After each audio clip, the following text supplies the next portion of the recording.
столице Южной Якутии прошла профилактическая акция, в ходе которой активные нерюнгринцы при поддержке ГИБДД нанесли на асфальте перед пешеходными переходами надписи, призывающие к соблюдению правил дорожного движения. Вместе с добровольцами в повышении безопасности на дорогах города участие приняли и наши корреспонденты. В ходе профилактической акции с помощью баллончиков с краской и трафаретов на центральных улицах города перед нерегулируемыми светофором пешеходными переходами были нанесены надписи, призывающие пеших участников дорожного движения убедиться в безопасности перехода проезжей части и взять ребенка за руку, а велосипедистов сойти со своего транспорта и перевести его по правилам дорожного движения. Часто вижу, когда родители переходят через пешеходный переход, а тут очень достаточно интенсивное движение, и не держат своих детей за руку. Бывает так, что родители идут быстрее, ребенок медленнее.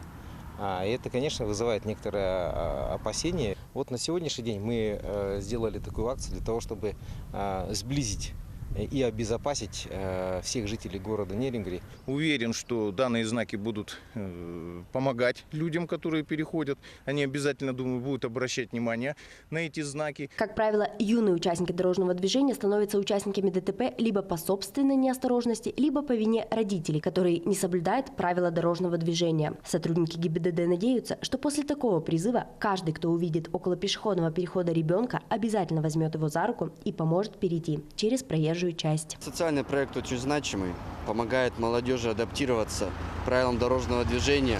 Это в основном несовершеннолетние, которые катаются на велосипеде или перебегают проезжую часть без решения взрослых. А также адаптируют взрослых, напоминают им правила дорожного движения, что нужно соблюдать правила перехода, пешеходного перехода.